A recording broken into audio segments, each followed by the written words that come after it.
Tantor Audio, a division of Recorded Books, presents Democracy in Darkness, Secrecy, and Transparency in the Age of Revolutions, by Katlyn Marie Carter. Narrated by Kate Udall. Introduction. When prominent men from across the newly independent American states gathered in Philadelphia over the summer of 1787, few outside knew exactly what they were doing within the walls of the Pennsylvania State House on Chestnut Street. Meeting behind closed doors, with guards planted outside, the delegates drew curtains and nailed windows shut to thwart potential eavesdroppers. The members of the Constitutional Convention hashed out a new political framework for the United States in secret. One morning that sweltering summer, a delegate accidentally dropped his notes outside. They were picked up and delivered into the hands of the famous General George Washington, who had been recognized as the president of the convention. After the deliberations ended that afternoon, Washington stood up and threw the papers down on a table, declaring, "I am sorry to find that some one member of this body has been so neglectful of the secrets of the convention as to drop in the State House a copy of their proceedings." The legendary commander's frustration was reportedly so intense that he quitted the room with a dignity so severe that every person seemed alarmed. William Pierce, a delegate from Georgia, recounted approaching the table with anguish after he had reached in his pocket to find his own copy of the proceedings missing. Only when he saw that the notes were in another's handwriting, and then found his copy in a coat pocket that night, did he breathe a sigh of relief. No one, according to Pierce's recollection, ever claimed the dropped papers. Across the Atlantic, almost exactly 2 years later, more than 1,000 delegates gathered in a vast converted storage hall outside the gates of the opulent Palace of Versailles.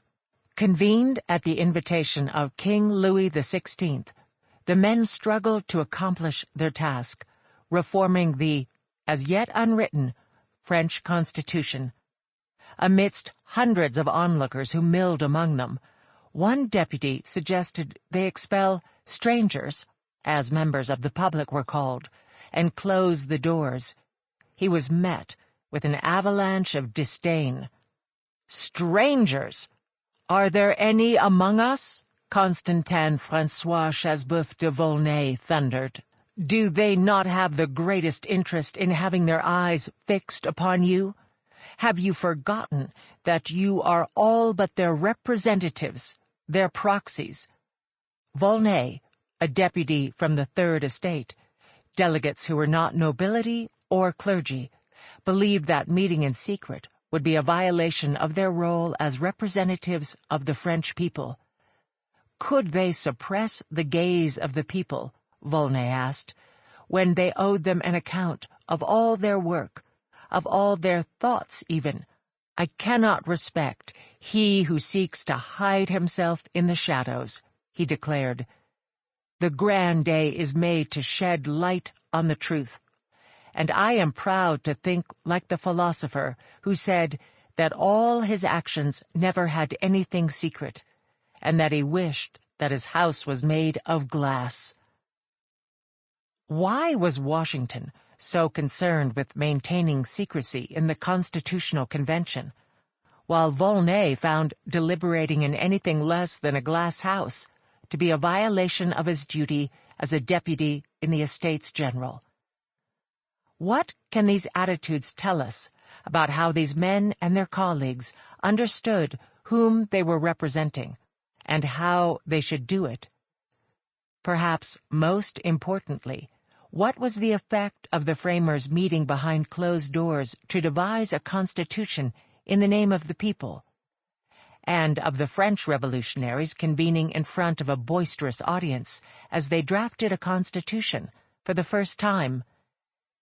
The answers to these questions shed light on the origins of modern democracy, the nature of its legitimacy as a government by and for the people, and on transparency as a democratic value. Almost all histories of the Constitutional Convention note that it was held behind closed doors, just as most histories of the French Revolution highlight the presence of crowds in the Estates General and subsequent assemblies. But the significance of these facts has yet to be fully recognized, down to their impact on the reliability of the very records we use to ascertain what these men said in those spaces. These records hold lasting power in polities governed by the principles professed and, in the case of the United States, even political structures crafted in these meetings. Claiming sovereign authority as representatives of the people was more than a rhetorical act. It required procedures to structure the work of representatives as they made the claim day after day. Democracy is not just an idea, but a set of practices that accrue definitional power over time. Remarks like those of Washington and Volney, and the procedural decisions they justified, had profound implications for the nature of representative democracy at its founding. Representative democracy. This celebrated form of government is at the heart of our story. Though today we think of representative government and democracy as interchangeable, this was not always so. In fact, as the American framers devised structures like the Electoral College, and French deputies pondered significant decisions like the fate of the king, some went so far as to deem political representation and democracy incompatible. In early 1793, amid debate over whether the French legislature should hold a popular referendum on the judgment of Louis XVI, one deputy said he knew that, in a democracy, it would be the people who would judge the tyrant, because in a purely democratic state, the people do everything themselves. But what we are here in France is not a democracy. Indeed, France was not a democracy by 18th century standards. Democracy, at that point, mainly referred to a form of government exercised in ancient republics where the citizenry directly participated in governance. It was widely considered inapplicable in modern societies because, for one, they were too large, both in population and geography. James Madison, known today as the chief architect of the American Constitution, made a similar distinction 5 years earlier in the Federalist Papers, when he distinguished between a democracy as government by the people directly and a republic as a government in which the scheme of representation takes place. Yet by 1794, Maximilien Robespierre, the reputedly incorruptible French revolutionary, declared that the revolution should aim to establish a democratic or republican government. These two words are synonyms. Democracy, he contended, was not a state wherein the people continually assembled, manage all public affairs by themselves, or even met in groups to decide the direction of society. Democracy is a state wherein the sovereign people, guided by laws of their own making, does all that it can properly do on its own, and does by delegates all that it cannot do itself. In making such a declaration, Robespierre redefined democracy to include a previously distinct form of political organization, representative government. The fusing of these terms, representative government and democracy, has since become so naturalized that today we often fail to recognize representative democracy as an invention that can be traced to a particular historical moment. This book tells the story of that synthesis and identifies the use of secrecy as a key to the uneasy blending of these concepts. It is a story of disjuncture. Disjuncture between how rhetorically central transparency was to representative democracy at its founding, and how prominent secrecy was in its practical application. Transparency came to be considered fundamental to representative government in the age of revolutions, a period of political tumult starting in the late 18th century. In practice, though, this belief was at odds with reality. Despite the loudly professed emphasis on transparency, or publicity, as contemporaries called it, it was the use of secrecy that secured the legitimacy of newly created representative democracies across the Atlantic world. Ironically, commitments to transparency in the governments born of revolution in America and France often resulted in losses of public trust and instability. When elected officials in the early United States and revolutionary France made claims to speak for the people, the use of secrecy actually strengthened those claims by deferring popular disagreement to after the promulgation of constitutions and the passage of laws, rather than during the deliberative process.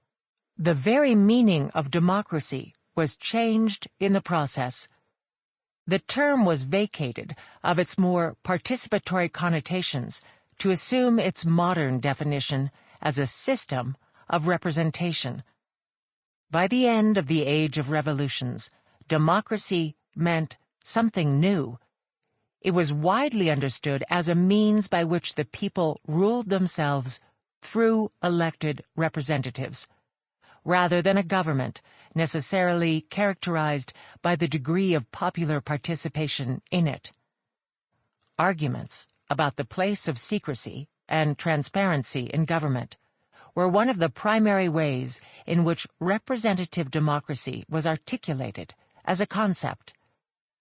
Underlying procedural decisions went a long way to determining how it took shape in practice.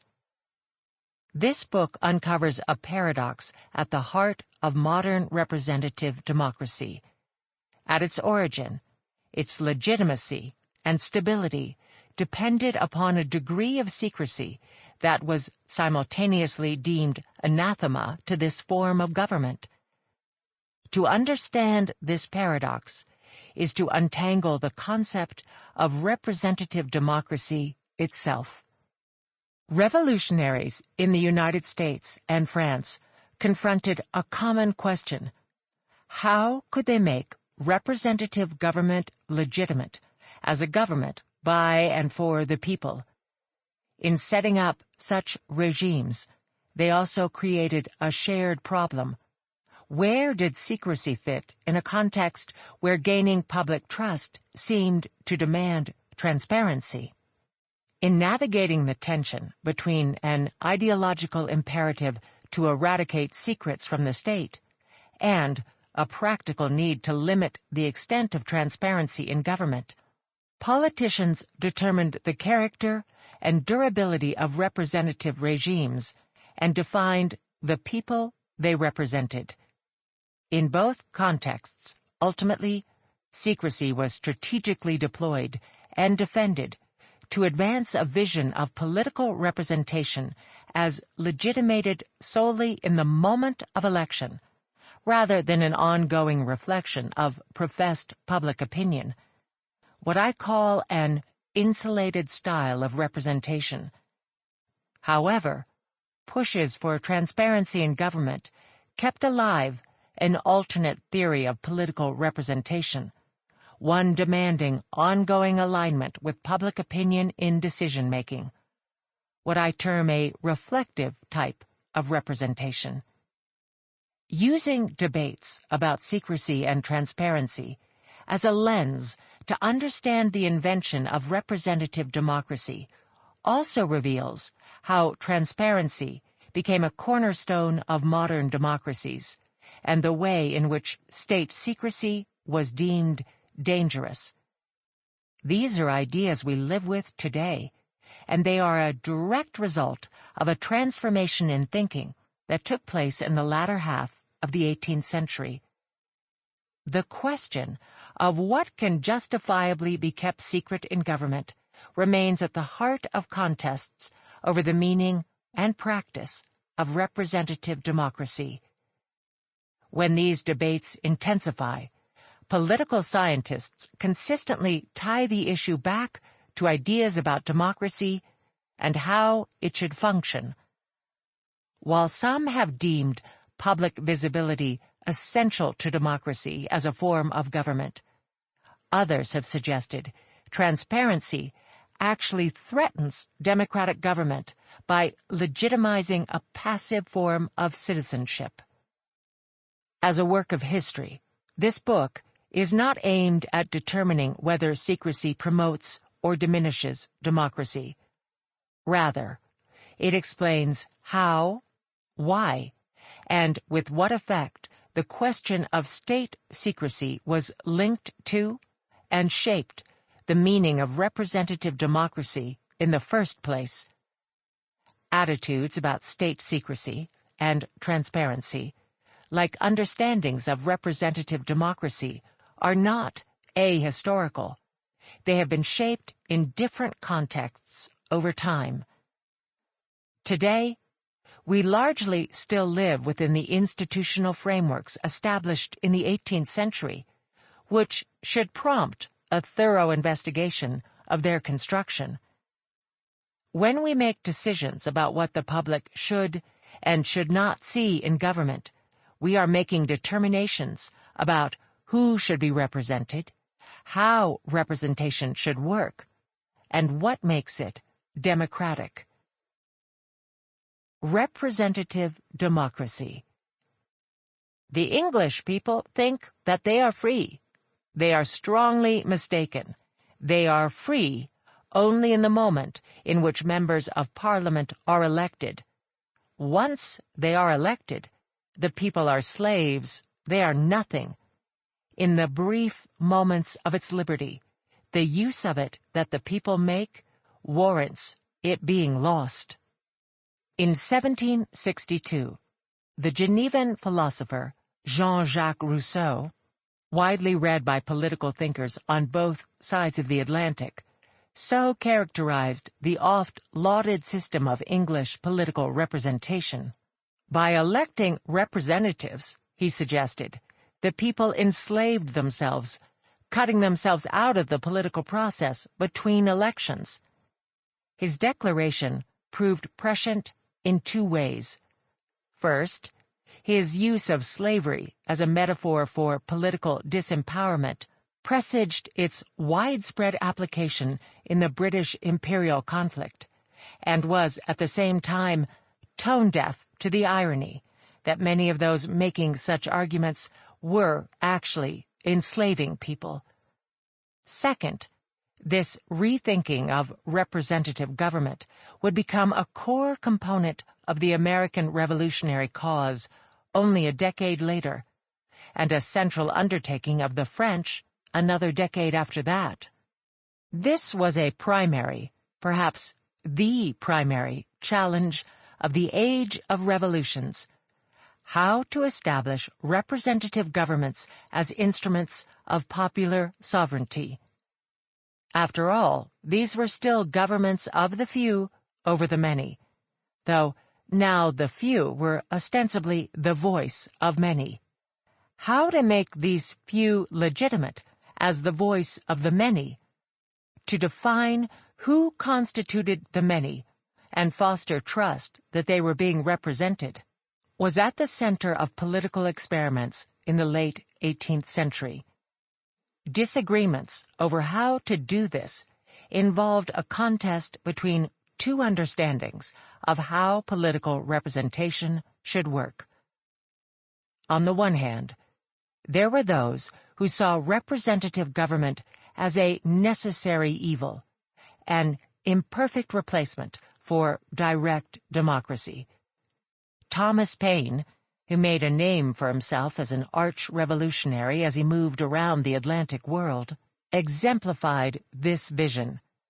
Paine's ideal form of government, which he laid out on the eve of the American Revolution in the widely distributed Common Sense, was a tree, under the branches of which the whole colony may assemble to deliberate on public matters.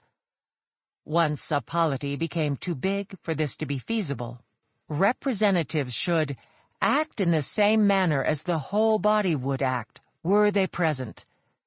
This vision of representation, which political theorists refer to as agent or mandate, presumed the existence of a popular will outside the government, and posited that it was the duty of representatives to solicit and constantly reflect that will in making decisions. To make representatives legitimate as voices of the people required, first, locating concrete manifestations of the people, and second, finding ways to make the representative process reflective of their wishes. This ideal of reflective representation guided American revolutionaries rebelling against the British in the face of the imperial reforms launched after the 7 Years' War, and critics of the absolute monarchy in France who desired representative institutions. When Anglo-American colonists severed ties with the British in 1776, declaring independence and launching a years-long war for which they were ill-prepared, the American states set up governments with representative legislatures at their core. Many expected these legislatures to be directly responsive to constituents, to the growing consternation of skeptics. In the American case, like the British, locality was considered the basic unit of representation. British Whigs and American patriots generally believed the ideal legislature was to replicate the community in miniature, and each representative should be beholden to his community's specific interests. While these American experiments with a new style of political representation were playing out, the French monarchy was contending with a series of political crises that generated ever greater criticism of the royal regime's lack of accountability to the population. Challenges to the king's status as representative arose alongside calls for more direct forms of deputized decision-making. What these forms would be remained unsettled up to the 1789 convening of the Estates General. This was a body assembled at the king's pleasure and composed of deputies from the clergy, nobility, and the Third Estate, essentially everyone else, comprising the vast majority of the population. Though the situations were different, there was an underlying commonality in the American and French contexts, an emergent belief that representative government could and should be a tool of popular sovereignty, a way for the people to govern themselves. Transparency, we will see, was envisioned as a way to achieve this. But not everyone agreed that making representative government legitimate as a form of popular sovereignty was about finding a way to make representatives reflect specific people and their will. Representative government was not just a practical necessity. It had the potential to improve upon direct democracy because it was possible, as Madison put it, to refine and enlarge the public views by passing them through the medium of a chosen body of citizens whose wisdom may best discern the true interest of their country.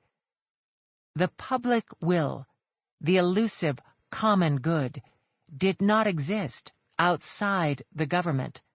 Rather, it was created among representatives through the deliberative process. It may well happen that the public voice pronounced by the representatives of the people will be more consonant to the public good than if pronounced by the people themselves convened for the purpose, Madison went on. This type of representation, which political theorists refer to as trustee or independence, was fundamentally insulated from the influence of the unelected, rendering the people abstract. As the English politician and writer Edmund Burke declared in 1774, "Your representative owes you not his industry only, but his judgment, and he betrays instead of serving you if he sacrifices it to your opinion."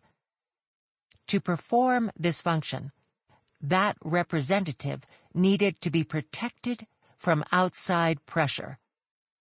At times, the representative under this model would not only need to be insulated, but could actually take on a directive role. Rather than reflect public opinion, his duty was to shape it. Rather than decipher the common will, his job was to create it. Making the few the legitimate voice of the many under this ideal of insulated representation was a different prospect. Secrecy, not transparency, was crucial. As they went about constructing new governments, many of the men who met in Philadelphia and Versailles in 1787 and 1789, respectively, began to articulate this insulated vision of political representation. Representatives were going to work far away from their constituents in national capitals. Not everyone would vote for them, and constituent instructions were done away with.